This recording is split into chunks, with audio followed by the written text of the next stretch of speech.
Morning everyone, and we are on our second part of the 15th lesson, and we have to be thankful given that we've reached this far and we're still healthy and you are still healthy while checking on our lessons, and despite the pandemic affecting the country and also the economic crisis. Now, as we continue with our second lesson, actually, I just want to tell you in advance that we're just dealing with two landmark cases that incorporate five statutory construction principles. And we start with our first case, the Chavez versus JBC, or the Judicial and Bar Council, and it was decided in July 17, 2012. And we go straight to the issue here because we have limited time. The issue was whether or not the current practice of the JBC, or the Judicial and Bar Council, to perform its functions with 8 members, 2 of whom are members of Congress, runs counter to the letter and spirit of the 1987 Constitution.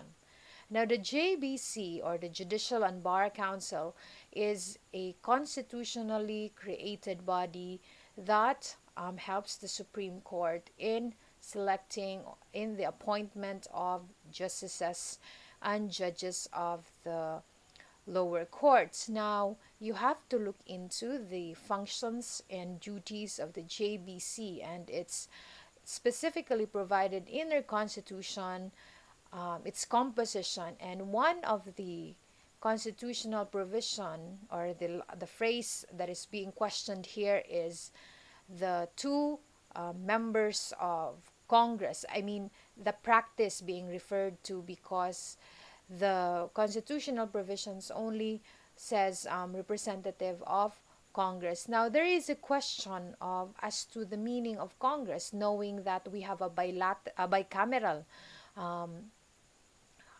Congress, and it, as we know, it is composed of the Senate and the House of Representatives.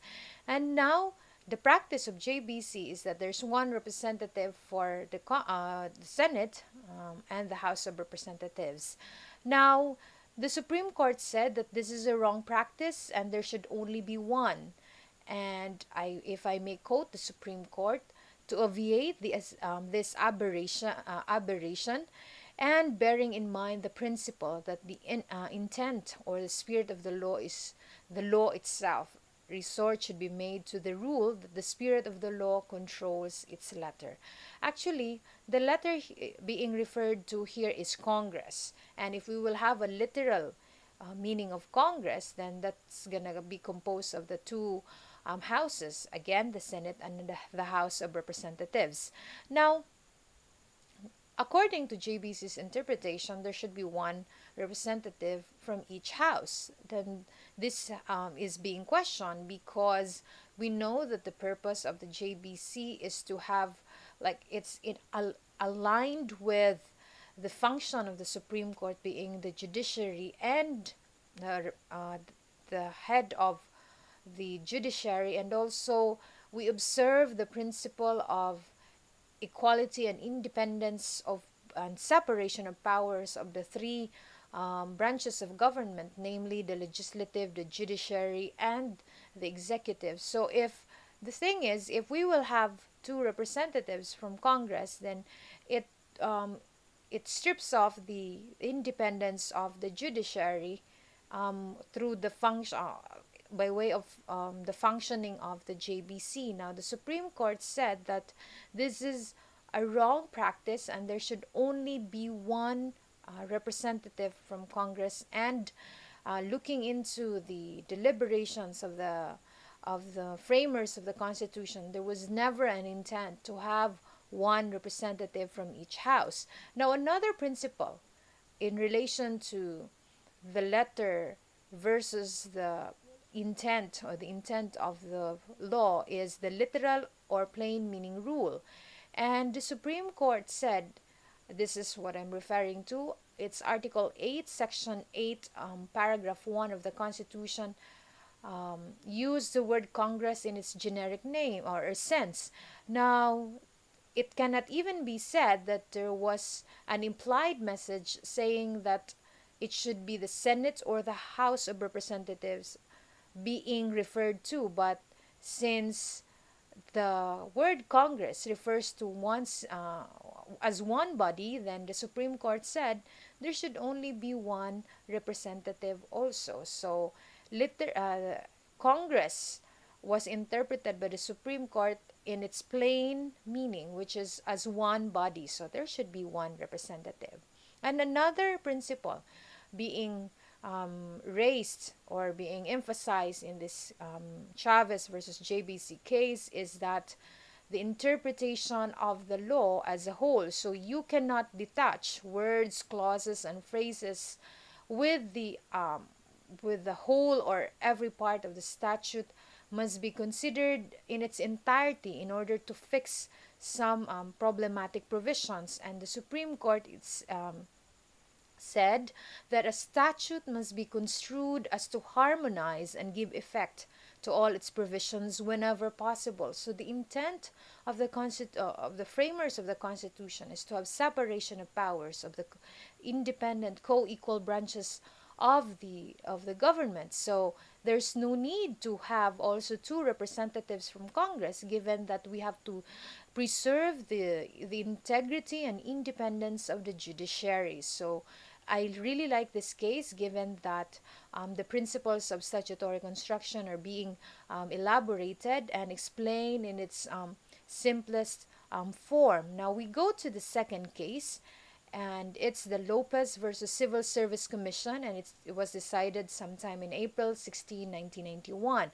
And this is about the conflict between the Charter of Manila City, and also the Republic Act 5185, which is a more recent one, and a general law. So, how are you going to resolve if there's a general law and a special law, and one is impliedly, or it means that one is being repealed or one is being amended or changed? Now, the Supreme Court said the legislature consider and make provision for all the circumstances of the particular case. Actually, this is a complete quoted statement of the Supreme Court, which applies to the ruling of this case. So it doesn't mean, since in the timeline of this case, first it was the city the charter of the city of Manila, which was a specific law, and it was earlier enacted. And also we have this very recent law, which is a very general one. So the Supreme Court said that, of course, the framers of the law considered the particular law or that special law that was previously passed. So in all circumstances, the Supreme Court gives the presumption that the legislative body considered all the provisions of all applicable laws. And in the same case also, there was a question whether Republic Act 5185 expressly repealed this Charter of the City of Manila, or Republic Act number 409. And the Supreme Court said no, because repeal by implication is not encouraged.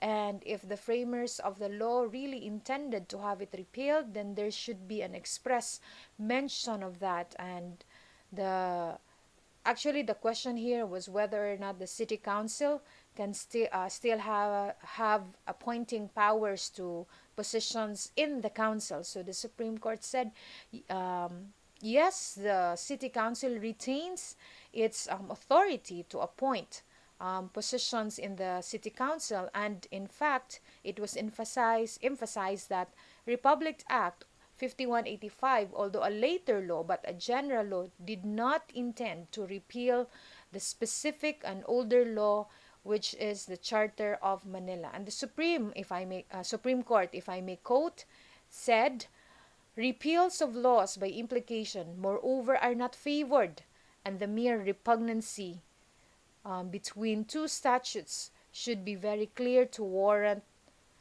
the court in holding that the latter in time repeals the other, because we always the readily accepted, or I mean, like, we always presume that it's always the later law that prevails because of the recency However, we have to consider also again the intent of the framers of the law. And I hope, given this very short time and we have limited cases also, you learn something from this, especially the incoming first year students. And I salute you for enrolling even this bad situation that we are facing now, and you are not losing hope, such that you still continue your dream of becoming a lawyer. And I hope you will learn so much and you will study hard, even if there's no